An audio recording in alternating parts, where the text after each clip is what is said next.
نبی اکرم صلی اللہ علیہ وسلم نے فرمایا، میں نے جنت میں جھانکا تو اس میں اکثر لوگ فقراء تھے، اور میں نے جہنم میں جھانکا تو اس میں اکثر عورتیں تھیں۔ نبی کریم صلی اللہ علیہ وسلم نے فرمایا، میں نے جہنم میں دیکھا اور دیکھا کہ اکثر جہنمی عورتیں ہیں۔ صحابہ رضی اللہ تعالیٰ عنہم نے پوچھا، یا رسول اللہ کیوں؟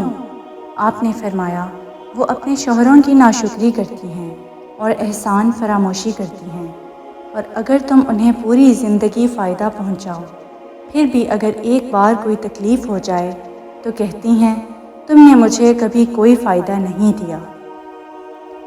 حضرت عبداللہ بن عمر رضی اللہ تعالیٰ عنہ بیان کرتے ہیں کہ رسول اللہ صلی اللہ علیہ وسلم نے فرمایا، اے عورتوں، تم صدقہ کیا کرو اور بہت زیادہ استغفار کیا کرو۔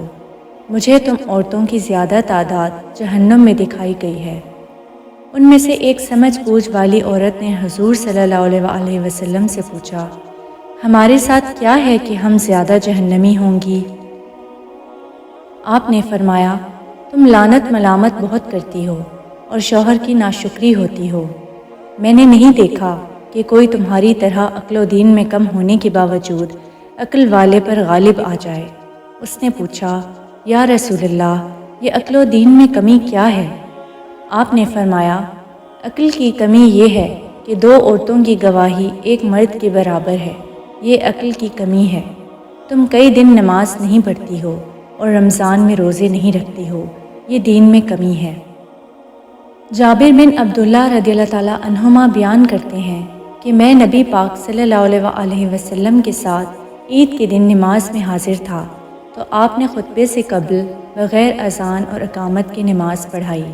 پھر نماز کے بعد بلال رضی اللہ تعالیٰ عنہ پر ٹیک لگا کر کھڑے ہوئے اور اللہ تعالیٰ کا تقوی اختیار کرنے کا حکم دیا اور اس کی اطاعت کرنے پر ابھارا اور لوگوں کو وعظ و نصیحت کی۔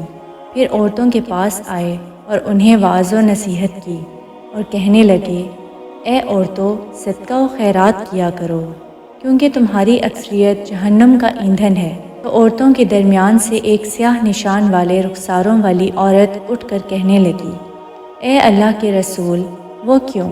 تو نبی صلی اللہ علیہ وسلم نے فرمایا، اس لیے کہ تم شکوہ و شکایت بہت زیادہ کرتی ہو اور خاوند کی نافرمانی اور ناشکری کرتی ہو۔